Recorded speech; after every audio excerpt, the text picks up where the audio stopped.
Hey guys, welcome back to JK Fishing. And today we're going to show you another repair on the boat, part of our series of little tune-ups and fixes that we've been doing over the past few months. As you can see, it's fall here in Niagara and it's getting cold, and we had another problem out on the boat the other day, all related to the same things, the electrical system of our boat. So you know, if you haven't seen already, we've already replaced the trim tilt switch in the remote control shifter.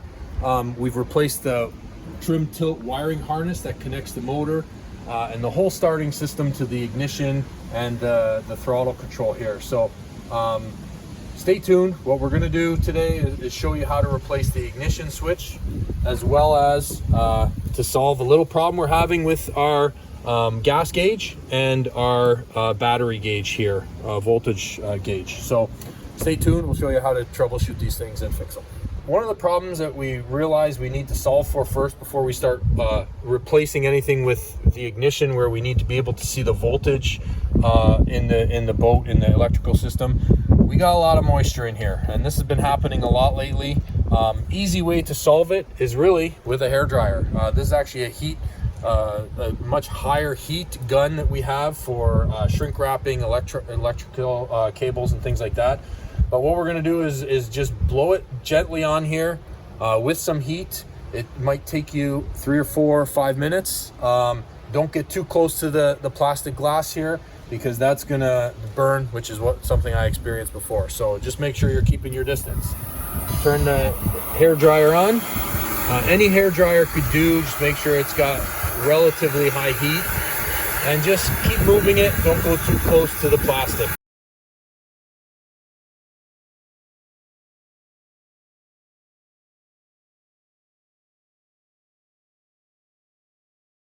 So guys, as you can see, our fuel gauge and our voltage gauge here, nice and clean now. Most of the moisture that was trapped inside has evaporated thanks to using the heat gun, or you could use a blow dryer. One warning I'll give you is not to get too close, because you may actually burn the plastic. So make sure you keep your distance.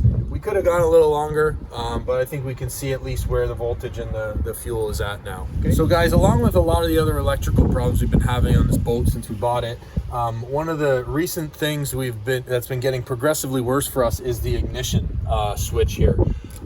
As you can see, the keyhole is exposed to the elements. These things tend to wear down from inserting and removing the key constantly, and so over time it's gotten worse and worse, and we're having a hard time actually starting the boat. So even turning it to the power position, we're not seeing anything on the voltage gauge here.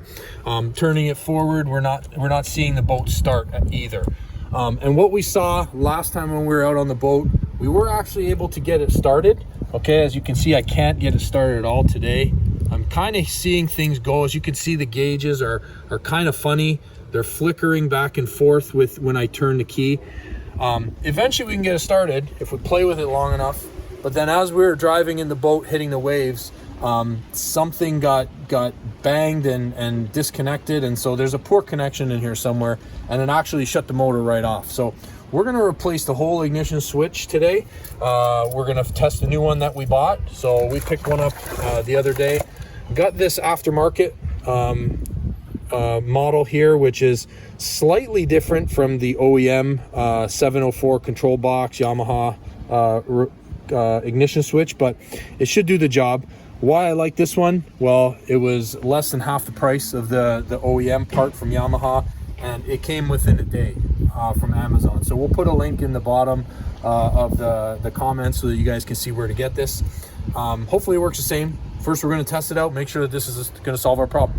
Okay guys, so as you can see here, the current ignition switch is connected to the wiring harness that we replaced in one of our previous videos.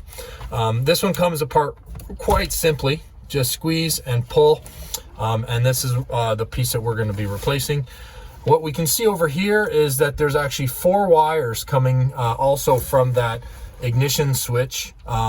There's a green, there's a yellow, a black, and a red. Our red is terminated here, but the other 3 are plugging into these set of wires here. So we're going to disconnect them, all of these, and we're going to plug in the new ignition switch, and we're going to test it and see if this is going to give us power throughout the boat and allow us to start it up. Okay, so I've connected the new ignition switch here to our wiring harness and to the other 3 wires. I'll terminate this red one later. I just wanted to, before I install this, I wanted to make sure that it's working. So I connect the emergency stop safety here. When I turn it to the on position now, if you go and take a look at the fuel gauge and the voltage gauge, we're going to see that it's showing that we have power. Okay, and coming back to here, the next test is, does it start? And you can hear it start. It's trying to turn over the motor. So immediately we're getting a response much better than we had before. So tells me that this was the problem with the old one. This one's going to work. We're going to pull out the old one now and show you how we install this in the console. So as you can see, guys, we're removing the 4 screws that are holding the old ignition switch here in place on the center console. Once we're done with these 4, we should be able to remove it rather simply. Okay, now this one may look a little different than the one we just bought, but it operates the same. I've still got it disconnected on the back there, so it comes out nice and easily, and there you go. Okay, the difference between the two, really, it's minimal. As you can see, I think the biggest difference is this alarm here, which is the siren sound you hear when you try and start it without the safety in place, and the emergency stop in place. So otherwise they look pretty similar, not much difference. So we're just going to slip all the wiring in through the hole in the console here. Upside down. I might want to put it the right way. Makes sense. Might actually work the other way. I think it would work both ways, actually. And look at how lucky we are. These holes pretty much line up at the top. Looks like we might need to put 2 more holes at the bottom because they're not quite lining up, but at least for the most part it's going to fit here. Okay, so once we tried to put the new switch in, we realized that this screw here was off maybe a 1 or 2 millimeters from where it should have been, the hole. And these 2, as you can see, there's no hole here, there wasn't one here, because the holes are actually a little higher. So different placement of the holes, which meant we needed to do a quick little pre-drill to get the new screws put in to hold this in place. So we drill in maybe about 1 inch. Be careful not to hit anything behind. We get a quick Phillips. We'll use the drill here. It's a little bit smoother than a screwdriver. And then we're just going to screw that right in, and you'll see how nicely it goes in.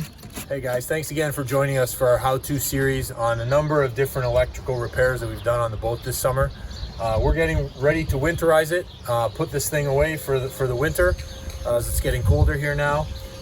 We'll see what comes up next summer. We're going to tackle any fixes on our own, and stay tuned for more how-to videos.